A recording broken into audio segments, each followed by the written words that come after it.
Forgotten threads, Amara Jenkins's shoes squeaked against the polished floor of Westlake Medical Center as she hurried toward the nurse's station. The sound made her wince. 3 double shifts this week had left no time to replace the worn-out soles of her only pair of work shoes. "Did you hear that?" Camille Reynolds, the lead administrator, whispered loud enough for Amara to hear. "Sounds like someone needs to invest in proper footwear.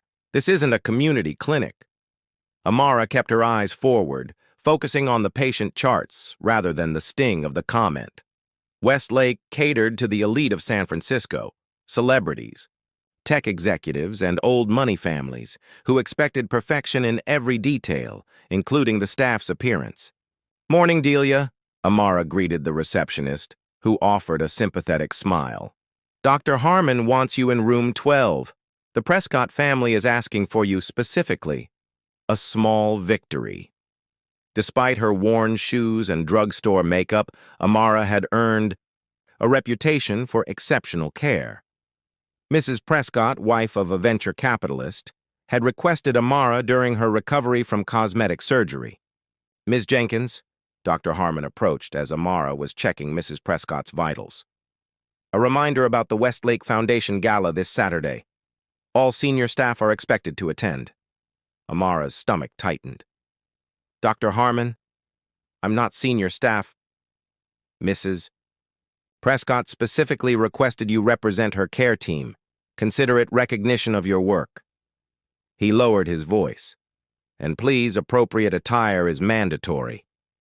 After her shift, Amara boarded 2 buses to reach her second job at a small pharmacy in her neighborhood. By the time she arrived at the modest apartment she shared with her grandfather, Franklin, the sky had darkened. "That you, sweetheart?" Franklin called from his armchair. At 78, his health had been declining, with mounting medical bills that insurance barely touched. "It's me, Grandpa." Amara set down her bags and kissed his forehead. "Did you take your medication?" "Course I did. Not completely useless yet." He gestured to a newspaper clipping. "Saw your fancy hospital's gala is coming up? That Julian Reeves fellow is speaking. The one who made all that money with those medical devices." Amara nodded absently, tallying numbers in her head. The gala required formal attire she didn't own. Her next paycheck was already allocated for Grandpa's treatments. "What's wrong, child? You look worried." "It's nothing." Amara forced a smile. "Just tired." That night, after Franklin was asleep, Amara opened her mother's old trunk. Her parents had died in a car accident when she was 19, leaving her to care for her grandfather. Inside the trunk lay her mother's simple black dress, outdated, but elegant, and a small jewelry box containing her grandmother's pearl earrings. Next to these treasures sat a worn shoebox. Inside were her nursing school graduation shoes, scuffed and out of style, but the only formal footwear she owned. She'd have to make them work. As she polished the shoes, Amara reminded herself why she endured Westlake's elitism. The pay was better than at community hospitals, and her patients truly appreciated her care, even if her colleagues looked down on her humble background. "Just get through the gala," she whispered to herself. "For Grandpa." What she couldn't know was that Saturday night would change everything, not because of the glamour or the networking opportunities, but because of a chance encounter with someone who would see beyond her forgotten threads to the person underneath. The patron's eye, the Westlake Foundation Gala, transformed the hospital's atrium into a glittering wonderland of crystal chandeliers and ice sculptures. Amara felt like an imposter as she navigated through crowds of designer gowns and custom tuxedos. Her mother's black dress, though elegant in its simplicity, lacked the embellishments that adorned the other women's attire. Her freshly polished shoes, despite her best efforts, still showed their age. "Amara, you actually came!" Camille's voice dripped with false enthusiasm. She was resplendent in a red silk gown, her neck adorned with diamonds. "And you brought vintage fashion. How bold." Several nearby staff members tittered, and Amara felt her cheeks warm. She clutched her small clutch purse tighter and smiled politely. Mrs. Prescott requested I attend. Of course she did. You're her project, aren't you? Camille's smile didn't reach her eyes. The board members are by the fountain. Try not to embarrass us. Amara moved toward the refreshment table, seeking a moment of solitude. As she reached for a glass of water, an elderly woman with a cane stumbled slightly beside her. Without hesitation, Amara steadied her. Thank you, dear, the woman said warmly. These floors are treacherous in heels, even with a cane. Let me help you to a seat, Amara offered, noticing the woman's slightly labored breathing. I'm a nurse. May I check your pulse? You seem a bit winded. The woman allowed Amara to guide her to a quiet corner and check her vitals. You have gentle hands, not like some who treat the elderly as if we're made of glass or, worse, invisible. My grandfather says the same thing, Amara smiled, confirming the woman's heart rate was returning to normal. Just rest here a moment. Would you like me to find someone for you? No need. My son will find me eventually. He's always worried I'll overexert myself. The woman patted Amara's hand. I'm Evelyn, by the way. Amara Jenkins. I work in post-surgical care. Their conversation flowed easily. Evelyn shared stories of her travels, and Amara spoke of her grandfather's garden. Neither mentioned status or wealth, just human connection. Mother, I've been looking everywhere for you. A deep voice interrupted them. Amara looked up to find herself face to face with Julian Reeves. In person, he was less intimidating than his magazine covers suggested, tall with thoughtful gray eyes and subtle smile lines. Julian, dear, I was just resting with this lovely nurse who came to my rescue, Evelyn explained. Julian's gaze shifted to Amara, who suddenly became acutely aware of her outdated dress and worn shoes. She stood quickly, professionalism taking over. Mr. Reeves, your mother experienced mild dizziness. Her vitals are stable now, but she should remain seated a while longer. Julian's expression softened. Thank you for looking after her. Most people here just want to talk business with me or ask for donations.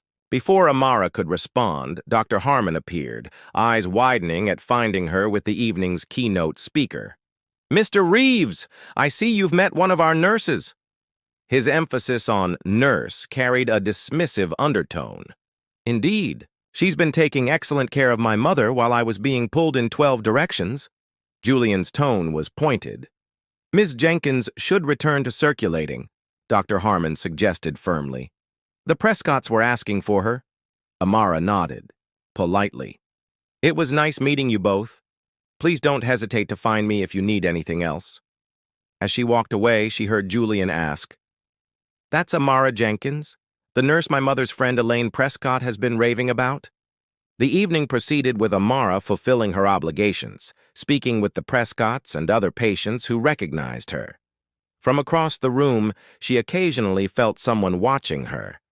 Twice, she caught Julian Reeves' gaze before he turned away to speak with another guest. Near the end of the night, as Amara prepared to leave, Camille cornered her by the coat check.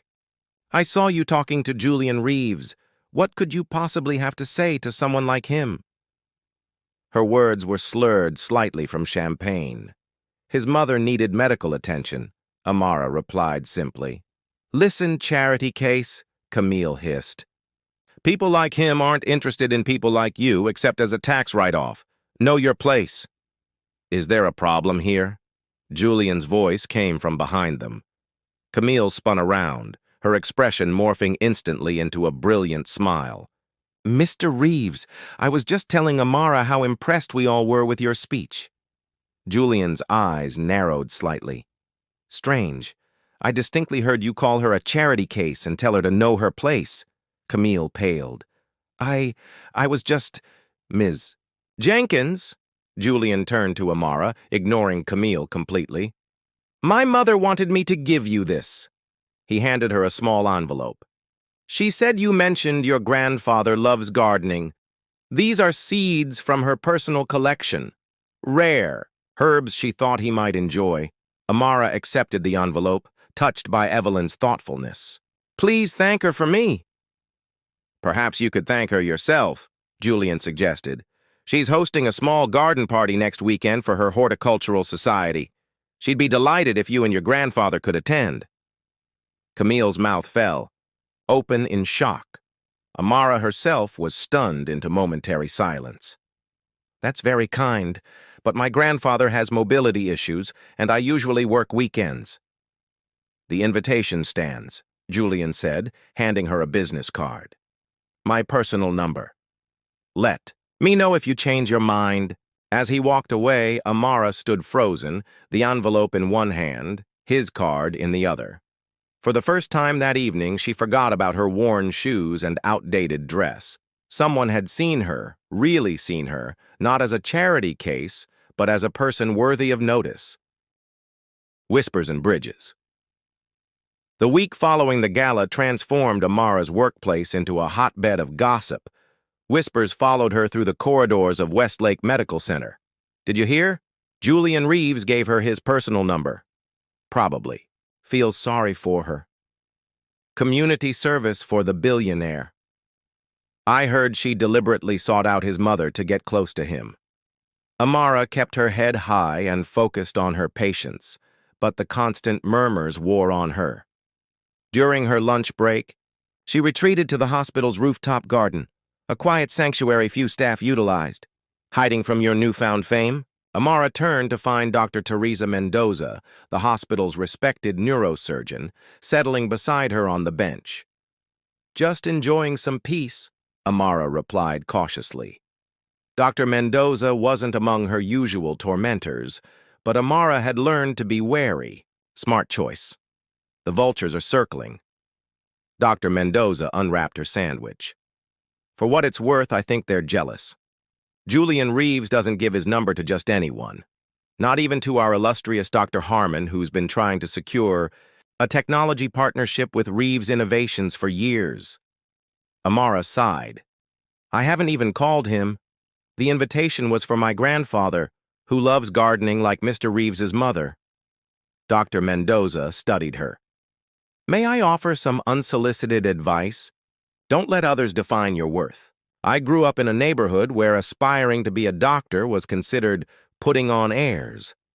If I'd listened to those voices, I'd never have made it through med school. Their conversation was interrupted by Amara's phone. The screen showed a local pharmacy, not her employer, but the one that filled her grandfather's prescriptions. Ms. Jenkins, I'm calling about Franklin Jenkins' medication. His insurance is denying coverage for the new prescription. The out-of-pocket cost would be $200 for a month's supply. Amara's stomach dropped. There must be some mistake. That medication is essential for his heart condition. I'm sorry. They're claiming it's experimental for his specific condition. After ending the call, Amara sat in stunned silence. Dr. Mendoza, who had overheard, spoke gently. Grandfather's medication? Amara nodded, calculating quickly. Even with her 2 jobs, $200 would consume most of her monthly income after rent. I might know someone who could help navigate the insurance appeal, Dr. Mendoza offered. In the meantime, have you considered accepting that garden party invitation? I'm not suggesting you use Julian Reeves, but networking has legitimate benefits in situations like this. That evening, after confirming the insurance company wouldn't budge, without a lengthy appeal process, Amara stared at Julian's business card. Her grandfather observed her from his armchair. Something troubling you besides my stubborn heart? He asked. Amara explained about the medication and mentioned the garden party invitation. It feels wrong to go now like I'd be using them. Franklin chuckled. Pride is a luxury, sweetheart. Sometimes accepting kindness is harder than offering it. These Reeves folks invited us because they saw something in you worth knowing. That's not charity, that's human connection. The next day, Amara texted Julian accepting the invitation for herself and her grandfather if the offer still stands. The response came almost immediately. Absolutely. I'll send a car to make transportation easier for your grandfather. Saturday arrived with unexpected sunshine. The small garden party turned out to be an intimate gathering of 15 people at the Reeves' historic Victorian home in Pacific Heights. The garden was a wonderland of rare plants and hidden nooks designed for conversation. Evelyn embraced Amara like an old friend and immediately took Franklin under her wing, introducing him to her gardening companions.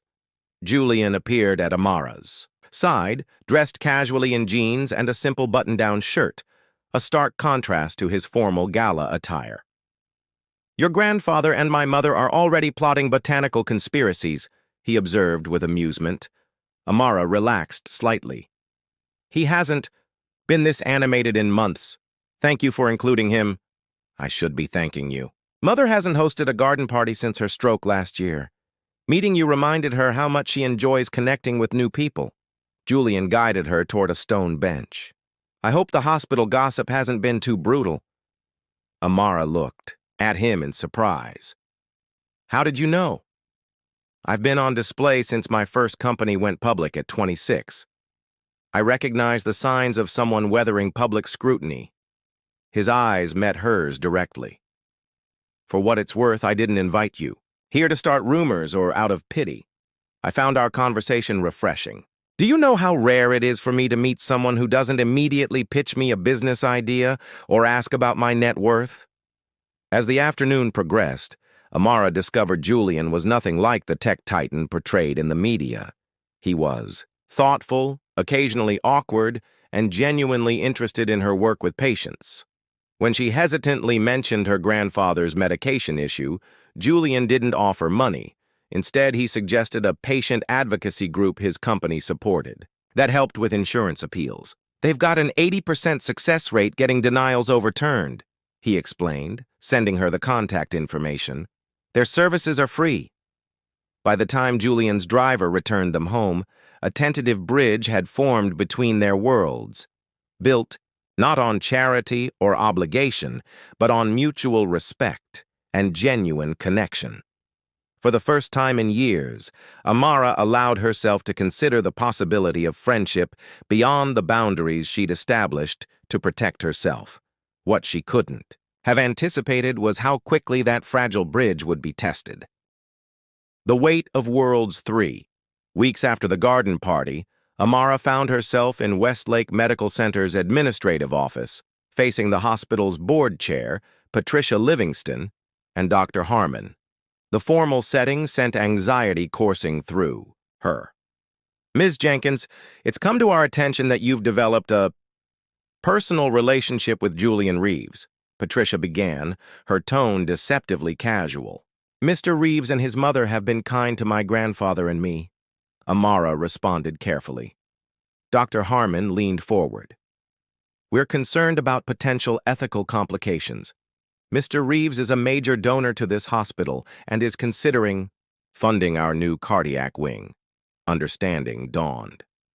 "You're worried I might influence his decision?" "Or that it might appear that way," Patricia clarified. "The board feels it would be appropriate to transfer you to our downtown location until the funding decisions are finalized." The downtown facility was Westlake's aging satellite clinic, a reassignment that would mean a significant pay cut and longer commute. "This feels punitive," Amara said quietly. "My patient care record is exemplary." "It's merely preventative," Dr. Harmon insisted. "Unless, of course, you'd consider stepping back from this. Friendship until after the donor relationships are secured." The implication was clear. Choose between her career trajectory and her newfound connections. Before Amara could respond, her phone buzzed with an emergency alert from her grandfather's medical monitoring device.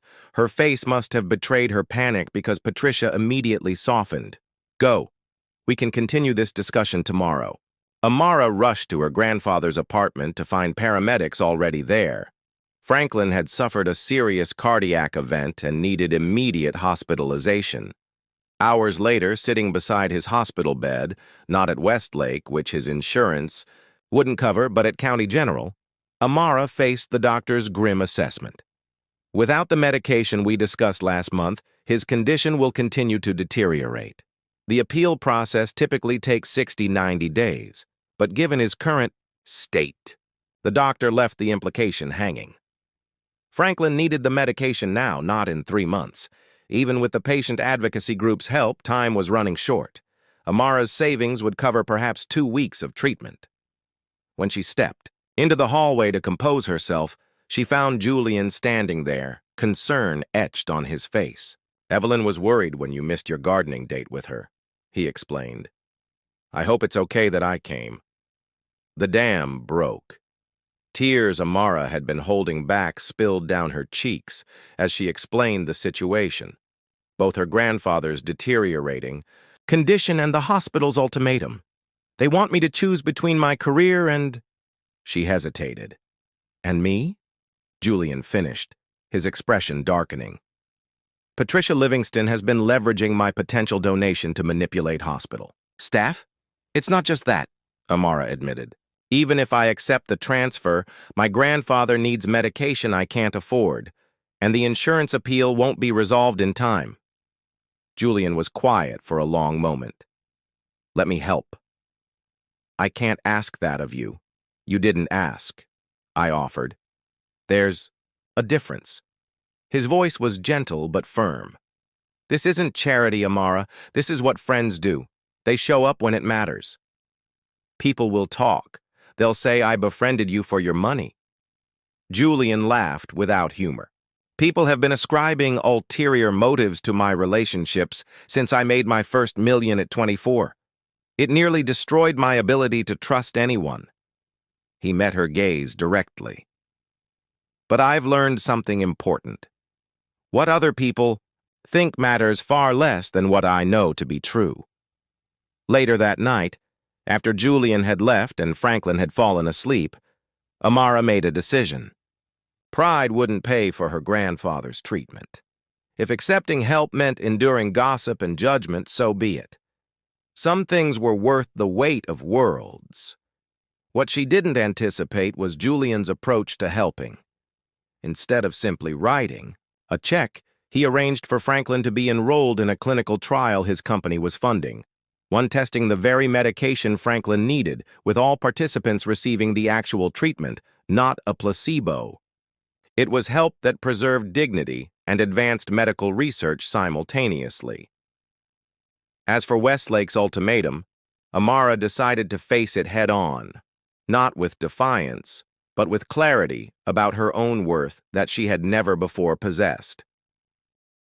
The tapestry revealed. Autumn painted San Francisco's landscape in warm hues as Amara stood in Patricia Livingston's office for the second time. 3 months had passed since Franklin's hospitalization. The clinical trial had stabilized his condition, and the patient advocacy group had finally won the insurance appeal. "You wanted to see me?" Amara kept her voice professional despite the anxiety churning beneath her composed exterior. Patricia gestured to the chair across from her desk. "Several developments require our attention. First, your temporary assignment to the downtown clinic ends next week." Amara nodded. The temporary transfer had been Patricia's compromise after their last meeting, less severe than a permanent reassignment, but still achieving the goal of distancing Amara from Westlake's main campus during the donor courtship period. "Second," Patricia continued, sliding a folder across the desk, "Dr. Mendoza has submitted a formal request for you to join her post-surgical neurology team. It would include a promotion to charge nurse and a significant salary increase." Amara's surprise must have shown on her face because Patricia smiled thinly. "I'm as surprised as you are. Teresa is not one to advocate for staff without substantial reason." Before Amara could respond, Patricia added, "And finally, Julian Reeves has made his decision regarding the cardiac wing funding." Here it was, the real reason for the meeting. Amara braced herself. "He's declined to fund Westlake's proposal." The statement hung in the air between them. Amara remained silent, uncertain what response was expected of her. "Instead," Patricia continued, her voice tight with controlled emotion, He's established a foundation to support patient advocacy and medical insurance reform, with a particular focus on elder care. He cited his experiences with a dedicated healthcare professional whose grandfather faced insurance obstacles as his inspiration. Warmth spread through Amara's chest, but she kept her expression neutral. "I'm sorry about the cardiac wing." "Are you?" Patricia's gaze was piercing. Mr. Reeves made it quite clear that our approach to staff management factored into his decision. He specifically mentioned concerns about how institutions like ours handle relationships between employees of different socioeconomic backgrounds. "I didn't ask him to do that," Amara said firmly. "I believe you." Patricia's admission was unexpected, which makes the situation all the more illuminating. She leaned back in her chair. "Do you know why I've survived 30 years in hospital administration, Ms. Jenkins?" "Your fundraising abilities?" Amara ventured. "My ability to recognize when I've miscalculated." Patricia's expression softened marginally. "I assumed your relationship with Julian Reeves was either romantic or opportunistic. I failed to consider it might simply be a genuine friendship based on mutual respect." The admission hung between them. Not quite an apology, but an acknowledgement. "Dr. Mendoza's request presents an interesting opportunity," Patricia continued. "Her department operates with considerable autonomy. You would report directly to her, not to administration."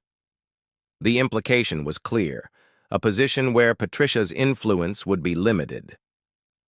"I'll need time to consider it," Amara replied. Though internally, excitement was building. Neurology had always fascinated her. "Of course, though I should mention that Teresa has already arranged staff housing subsidies for her team. Your commute would be reduced considerably." Later that afternoon, Amara sat with her grandfather in his favorite park. His color had improved, and he was regaining the strength that his heart condition had stolen. "So, fancy new job offer, eh?" Franklin's eyes twinkled. "Teresa Mendoza is the doctor you've always said you admire most." "It's an amazing opportunity," Amara admitted. "But I can't help wondering if it's happening because of Julian's influence." "Does it matter?" Franklin asked. "You've earned it either way. Teresa Mendoza doesn't strike me as someone who'd request a nurse who wasn't exceptional, regardless of who her friends are." As if summoned by their conversation, Amara's phone lit up with Julian's name. She answered, putting it on speaker so Franklin could participate. "I hear congratulations are in order," Julian said. "Mother is already planning a celebration dinner." Amara laughed. "News travels fast. I haven't even accepted yet." "Ah, well, when Dr. Mendoza mentioned she was trying to recruit you, I might have told Mother, who then immediately started planning menus." "Did you influence this job offer?" Amara asked directly. Julian's sigh came through the speaker. "I had a feeling you'd ask that." "The answer is no. Dr. Mendoza approached me about the Patient Advocacy Foundation after learning about your grandfather's situation. During that conversation, she mentioned wanting to restructure her nursing team. Your name came up organically." "But you did talk to Patricia Livingston about the cardiac wing," Amara pressed. "I did," Julian admitted. "Not to punish Westlake, but because I realized my money would do more good addressing the systemic problems your grandfather encountered. As for Patricia, I simply shared my observation that institutions thrive when they value all their people, not just those with wealth or status." Franklin chuckled. "Good man." "The wise Mr. Jenkins has spoken," Julian laughed. "Now, will you both come to dinner this weekend? Mother's herb garden has produced an abundance of basil, and she's determined to make her famous pesto pasta." As Amara accepted the invitation, she reflected on the journey of the past few months. She had entered Westlake's gala feeling invisible in her mother's old dress and worn shoes, certain that worth was measured by appearance and affluence. Now she understood that true value wasn't found in expensive shoes or prestigious titles. It resided in kindness offered without expectation, in standing firm when easier paths beckoned, and in the courage to accept help when pride would rather suffer in silence. 2 weeks later, Amara began her new position under Dr. Mendoza's leadership. The whispers still followed her occasionally, but they no longer held power over her self-perception. Some claimed she had lucked into Julian Reeves's friendship. Others suggested more calculated motives. What none of them understood was that the real transformation hadn't come from external validation or improved circumstances. It had come from recognizing that her worth had never been in question, except in her own mind. As for Julian, friendship continued to deepen, unrushed, and authentic. Whether it might evolve into something more remained to be seen. For now, it was enough that two people from vastly different worlds had found in each other something genuine, a connection, based not on what either could gain, but on who they recognized in each other, souls of equal, immeasurable worth.